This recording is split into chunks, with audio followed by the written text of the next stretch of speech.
bo mission yaabwe si yakuta Robert Kyagulanyi Ssentamu, mission yaabwe yakumuleka ng'afudde sinakindi ng'ali paralyzed. Njala okubategeeza nti abasajja bano balagidde Robert Kyagulanyi Ssentamu akubwe empiso gye bayita lethal injection. Abamanyi lethal injection abagimanyi bulungi nnyo. Yempiso etera okukozesebwa to execute the high profile criminals worldwide mu nsi ezikyalimu ekibonerezo ekyokutta. Empiso eyakubidda Robert Kyagulanyi Ssentamu yempiso ekozesebwa mu kutta abazzi b'emisango mu nsi yonna, kooti be ziba zisalidde emisango gy'okufa. Yempiso eyakubiddwa Robert Kyagulanyi Ssentamu. Ekyo kye babagambye nti baamukubye, ekyo kyo okumukuba bayinza okuba baamukubye, naye ekisinze omumalamu amaanyi n'okuba nti kyeraliikiriza yempiso gye mbagambe gye baamukubye. Empiso ziri za bika bibiri. Waliwo gye tuyita slow killing n'empiso eyanguwa okuttirawo. Kyagulanyi baamukubye empiso ya lethal injection oba lethal poison injection gye baamukubye ng'eno egenda emutta mpolampola. Mu kumutta mpolampola abamanyi mugende ku Google oba mujja genda ku YouTube mumanye empiso zino zitta zitya. Era bwe zimala okutta omuntu agibe gwe baba bagikubye embeera yeefaanana etya. Kati abaana bawulidde ku mbeera Kyagulanyi nga bwefaanana mujja kutegeera empiso eno kyegenda emukola right now. But as we speak, Yose Tabaisula mutanu wakali tasobola kuleka wadde looya wadde muntu wa Kyagulanyi genda kulaba Robert Kyagulanyi Ssentamu olw'embeera gy'alimu.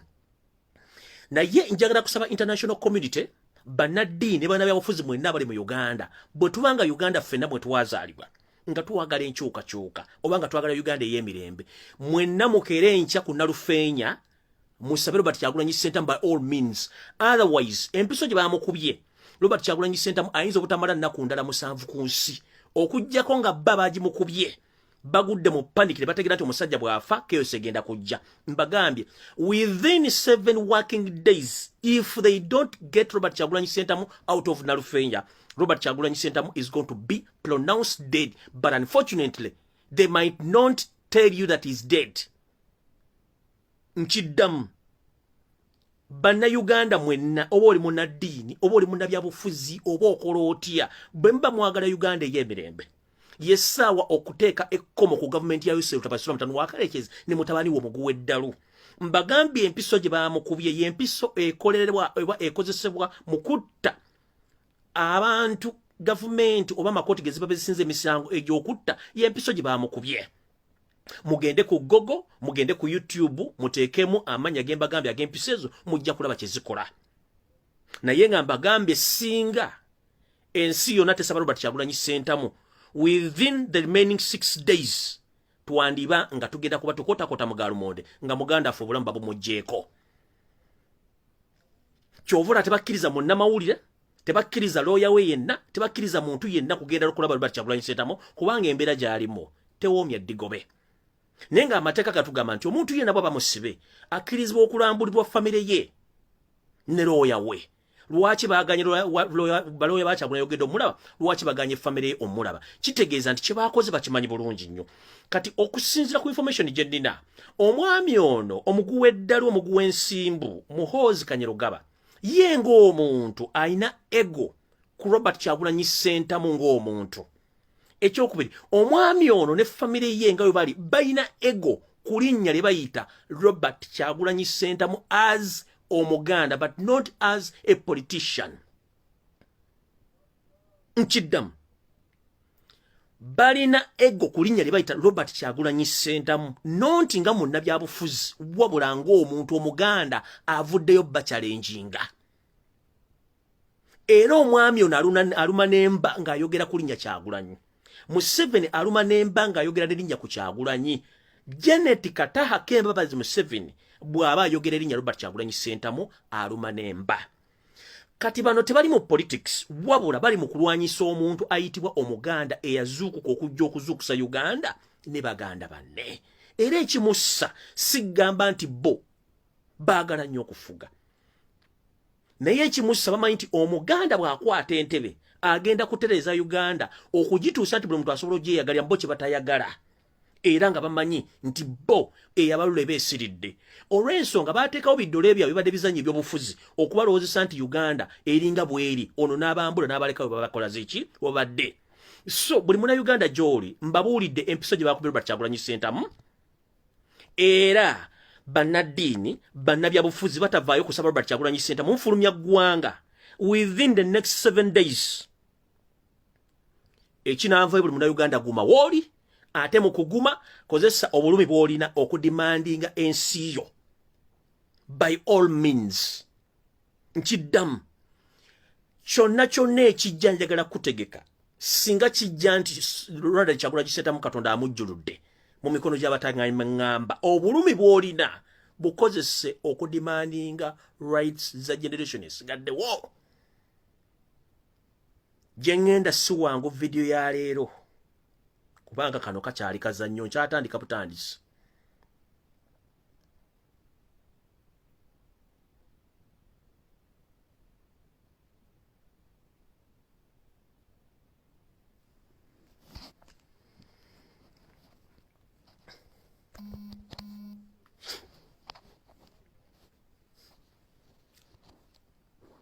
nabagambye jjo waliwo emmotoka ezikozesebwa okulonda emirambo gy'abantu gyonna egiba gittiddwa emmotoka ezo ne bagamba ziri mu kika kya drone mulimu enzirugavu n'enjeru abamanyi emmotoka kika kya drone ze kamunye empya eziriwo enzimbulukufumukko emmotoka ezo ezimu zirina ennamba za bulijjo mutambulirwamu abasirikale abali mu ngoye za bulijjo bagenda balonda emirambo egyo ne bagitwala naye ekyennaku ekisinga okukwasa ennaku abasajja bano enteekateeka gye balina nga mbi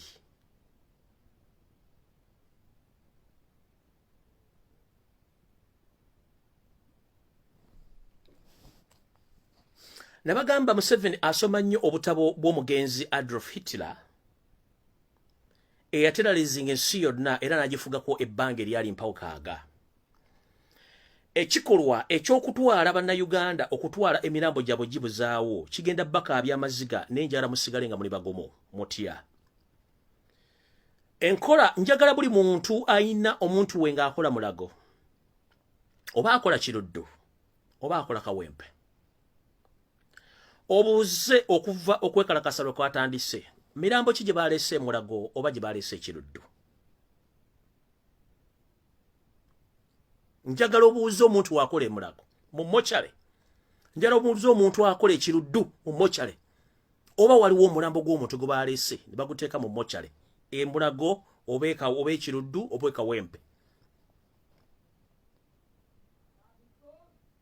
njagala omubuuze oba wali emirambo gye baleese sisitimu eri bweti nabagamba Yosero tabaisula mutano wa Karekezi ndi munyiivu nnyo ate nina ennaku kyovula nabagamba nja kufa n'omuntu nina ennaku ku mutima nina obusungu ku mutima nina obukyayi ku mutima ku famire eyo naye mbagambye kyonna ekigenda okujja buli muntu weesibe bbiri nabagamba Museveni agenda kukozesa kye bayita scientific genocide mu Uganda. Nobody knew what I was meaning in that statement. I was meaning that Yosero Tabaisura, the son of Karekezi, and his entire cabinet, they are planning a scientific genocide. If I mention, or if I say that a scientific genocide, they are going to do things which are unacceptable to anyone who is watching. Mwe genocide jemanye yero wado kukwata amajambia ne mundu eyo no. Bagenda kukozesa system eyokuwa obutwa. Kye tuyita obutwa butuyita waliwo obutwa obuttirawo waliwo obutwa obwanguwa okuttirawo n'obutwa obutattirawo nga kino bagenda kikola mu bantu bonna abadde bane babufuza abamanyi Museveni bagenda bawo obutwa n'abantu ba individu bagenda bawo obutwa jukira obutwa buno mu Uganda tetubadde history wa obutwa obadde Rwanda all along abamanyi Rwanda bulungi nnyo bulwogenderwa nango limpi bagambira wegendereza obutwa bo bubadde ye Rwanda era babayita babumwa obutwa kati mu Uganda obutwa olwokuba nti bano batidde batandise system y'obutwa naye Museveni ne mutabani we family ye bataddewo oba balina safe houses endala ze bataddewo nga bagasse ku nkadde ne bateekamu ebifo we bagenda okutandika okudissolvingira emirambo gy'Abannayuganda nga bakozesa amapipa ga asidi bwe bagenda okusuulanga emirambo gino ne gidissolvinga ne gibula. Njagala mujjukire wano wenyini wentudde munnamawulire owa Saudi Arabia mwena gomumanyi eyali ku international level gwe bayita Jamal Khashoggi bwe yabulira mu embassy ya Turkey e Saudi Arabia mu Turkey omulambo gwe gubula ne mu Uganda system yemu yose tabayisula gye bagenda okukozesa mu before bino wammanga yataddewo okuba nti buli mulambo gwo batta bagenda gubuzaawo bagutwale baguteeke mu acid gudissolvinge ebifo bino bibino wammanga Chengera mu safe house ye Chengera bataddewo ekifo ekyo bagenda okuteeka emirambo egyo okuginnyika mu acid gibule mulimu Kololo waliwo safe house bagenda okutandika okunyiika emirambo gino mulimu Mpererwe we bayita ku Kigavu mulimu Namuŋŋoona mulimu Namugongo okuliraana ekijjo ky'abajulizi e Namugongo wano nno ze safe house bataddewo officially okuba nti bataddewo epipa za acid mu bagenda okuba nti bateeka emirambo gino gidissolvinge nga toyina bw'ogenda kuddamu ku tracinga muntu wadde n'omu.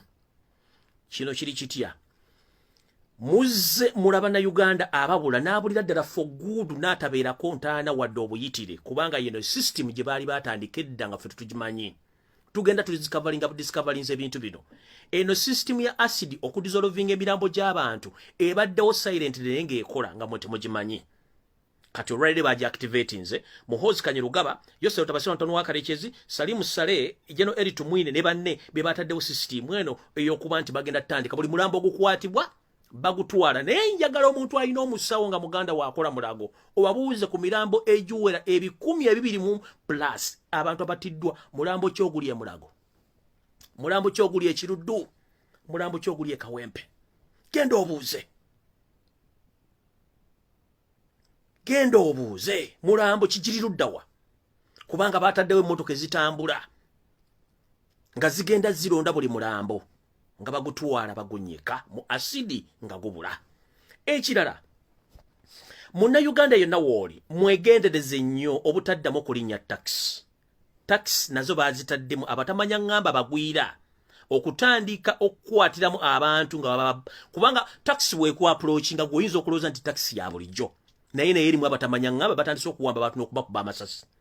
Mwegendereze nnyo emmotoka ezirina ennamba za government ezimu zirimu abatamanya ngamba batambula bakuba amasasi mu bbanga okutta abantu kubanga kizuuse nti amagye gonna aga UPDF agasinga obungi bagazinzeeko ne mu poliisi era bakikoze era njagala bagamba nti embeera egenda mu ggwanga maaso mujja kuwulira nga police officers abamu batandise obbinyuka mu nsuwa okudduka naye bifo nga temunnadduka njala bategeeza kigambo kimu bw'omanyi tuli Munnayuganda ng'oyagala change sigale wakulwane naye kimanye nti master gomuweereza takyayina busobozi wadde okisa ku Uganda era njagala bagamba statement eno before nga sinagenda walla ba advisor ba Museveni bonna basinga obungi Museveni basinga obungi nkiddamu ba advisor ba Museveni abasinga obungi bamudduseeko kubanga amagezi ge bamuwa yagadde files tekyasobola kukkiriza magezi ga muntu yenna era eriyo abantu abali ba public figures nga ba low profilers be batandise okunyiga omu ku omu nga temugenda kutegeera nfa yaabwe abamu ku bo be ba advisor ababadde basinga obungi nga bava mu Central Region oba mu Buganda bano batandise okutta omu ku omu abasigadde batandise obbinyuka mu nsuwa nga badduka kubanga ontakyaweebwa magezi era kati on top omuntu asinga omuwa amagezi kati mu Uganda ng'oggyeko ba advisor balina abalala bamuyita Kaloli Wasanye Charles Peter Mayiga y'omu ku ba top advisor ba Museveni kati gwasobola okubulya ekintu n'akitwala ye top advisor right now but abasigadde nobody can advise Museveni nobody can advise Muhoozi.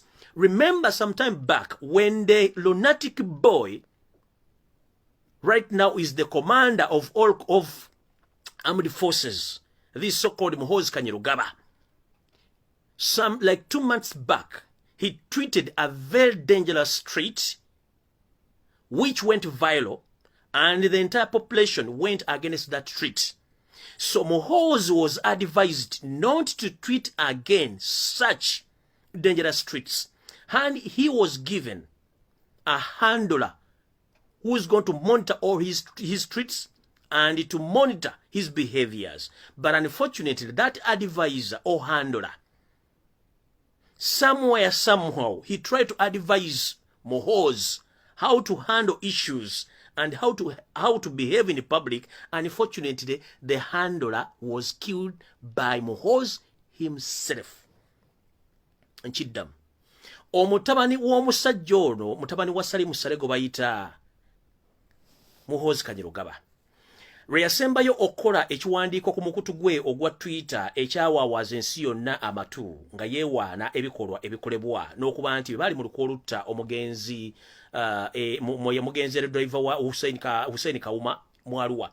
Tweet ebwe yagikola abantu bagamba Museveni nti omwana oyo muwa omuntu agenda omuwabula n'okumbuulira biki by'alina okukola. Omwami ono yagezaako nnyo okuwabula omuvubuka ono naye ekyaddako omuvubuka yakwata omuwabuzi n'amutta. Era omuwabuzi tamanyiddwa waakola ki waali baamutta. Kubanga bana babiri bo bonnyini tebaagala kuba advisinga.